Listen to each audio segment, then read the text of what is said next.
Next option हमारे पास है sales का। इसमें पहला ऑप्शन आप देख रहे हैं इंसर्ट।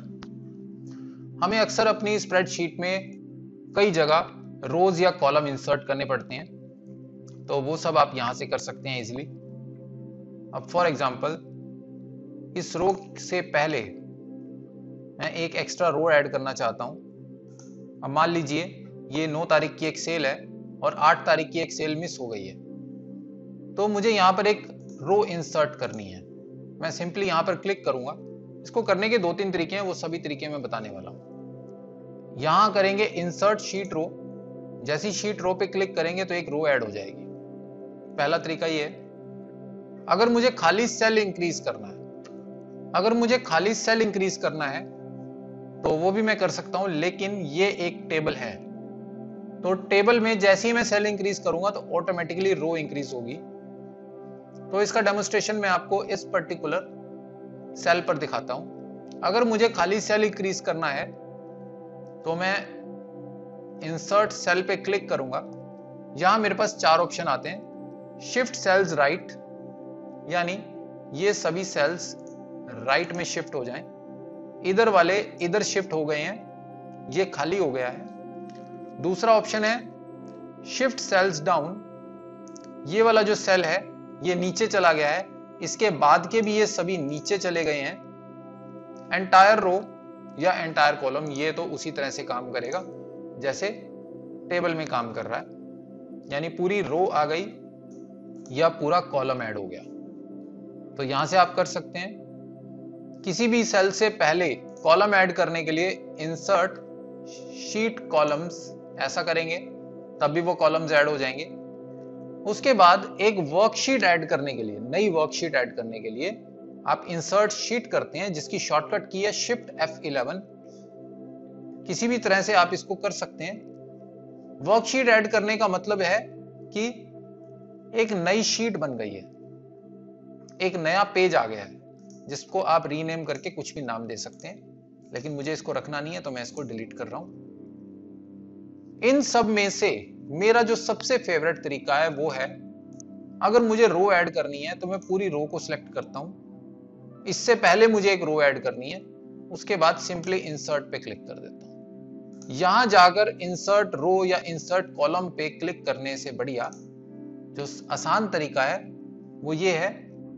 तो जहां पे आपको रो ऐड करनी है वहां पर हाईलाइट बार पे रो नंबर पे क्लिक करके पूरी रो को आप सिलेक्ट करेंगे और इंसर्ट पे क्लिक कर देंगे तो एक रो ऐड हो जाएगी और ये सारा डाटा नीचे की ओर शिफ्ट हो जाएगा। और उसी तरह से अगर आपको कॉलम ऐड करना है तो जिस जगह आपने कॉलम ऐड करना है वहां पे हाईलाइट बार पे कॉलम नंबर पे क्लिक करके आप पूरे कॉलम को सिलेक्ट करेंगे और इंसर्ट पे क्लिक करेंगे तो एक कॉलम ऐड हो जाएगा और बाकी सारा डाटा राइट साइड में खिसक जाएगा। सेम उसी तरह से डिलीट काम करेगा। अब जैसे ये एक रो आपने डिलीट करनी है तो इस पूरे को सिलेक्ट करें और यहाँ पे क्लिक करके डिलीट कर दें या डिलीट रो कर दें। उसी तरह से यहाँ पे ऑप्शन है delete column, delete table row, table column, जैसे ऑप्शन इंसर्ट पे है सेम ऑप्शन डिलीट के हैं। नेक्स्ट है हमारे पास फॉर्मेट। फॉर्मेट में आप रो की हाइट्स को सेट कर सकते हैं। कंप्लीट एक्सेल पे आपको अगर फॉर्मेट अप्लाई करना है, सभी रोज पे यूनिवर्सली अप्लाई करना है, तो आप कंट्रोल ए कर सकते हैं और कंट्रोल ए करके सभी पे अप्लाई कर सकते हैं। लेकिन ध्यान रहे कंट्रोल ए प्रेस करने पे जितने एरिया में डाटा है सिर्फ वही सिलेक्ट होगा। पूरी एक्सेल शीट की सभी रोज एंड कॉलम सिलेक्ट करनी है तो आप इस कॉर्नर पे क्लिक करेंगे तो सभी रोज एंड कॉलम सिलेक्ट हो जाएंगे। तो यहाँ से आप रो हाइट सेट कर सकते हैं। मान लीजिए मुझे 15 रखनी है तो मैंने रख दी, मुझे 20 रखनी है तो मैं 20 टाइप करूंगा और वो सभी जगह अप्लाई हो गई।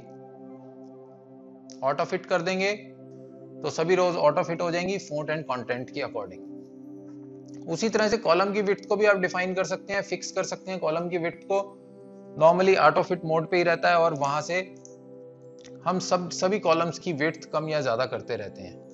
कंप्लीट एक्सेल को आप डिफॉल्ट विड्थ पर लेके आना चाहते हैं तो डिफॉल्ट विड्थ कर देंगे। स्टैंडर्ड कॉलम विड्थ है 8.11, तो आप उसे भी अप्लाई कर सकते हैं। किसी पर्टिकुलर रो या कॉलम को हाइड करने के लिए आप हाइड रोज का यूज करेंगे, किसी शीट को हाइड करने के लिए हाइड शीट का यूज करेंगे और वापस से उनको अनहाइड करने के लिए आप अनहाइड रोज या कॉलम या शीट का यूज करेंगे। किसी शीट को रीनेम करने के लिए आप यहाँ से भी रीनेम कर सकते हैं और मूव करने के लिए आप यहाँ से भी मूव कर सकते हैं। नॉर्मली हम यहाँ से सिंपली ड्रैग करके कहीं और मूव कर देते हैं जहां भी हमने मूव करनी होती है। उसी तरह से आप टैब्स के कलर दे सकते हैं। ये जो नीचे आप देख रहे हैं शीट के जो नेम लिखे हैं उन टैब्स को आप कलर दे सकते हैं। अभी देखिए पेमेंट ड्यू वाली को मैंने ऑरेंज कलर दे दिया है और सेल्स डाटा वाली को भी अगर मैं कलर देना चाहूं तो मैं राइट क्लिक करके यहां से भी कलर दे सकता हूं और यहां से भी मैं कलर्स दे सकता हूं। हम शीट्स को पासवर्ड से प्रोटेक्ट भी कर सकते हैं। उसके लिए आप प्रोटेक्ट शीट पे क्लिक करेंगे और उसके बाद यहाँ पे परमिशंस देंगे कि क्या क्या हमने उस शीट में अलाउ करना है और यहाँ पे हम पासवर्ड टाइप कर देंगे और फिर हमारी जो शीट है वो पासवर्ड प्रोटेक्टेड हो जाती है। लेकिन पासवर्ड प्रोटेक्टेड करने के लिए एक चीज का ध्यान देना जरूरी है, वो ये है कि हमारे जो सेल्स लॉग्ड हैं सिर्फ उन्हीं पर पासवर्ड प्रोटेक्शन काम करती है, जो लॉग्ड सेल्स नहीं है उन पर नहीं करती है। लॉक सेल को चेक करने के लिए आप किसी भी सेल पे राइट क्लिक करेंगे और फॉर्मेट सेल में जाएंगे और प्रोटेक्शन पे क्लिक करेंगे। अब देखिए इस पे टिक लगा हुआ है, ये लॉग्ड सेल है।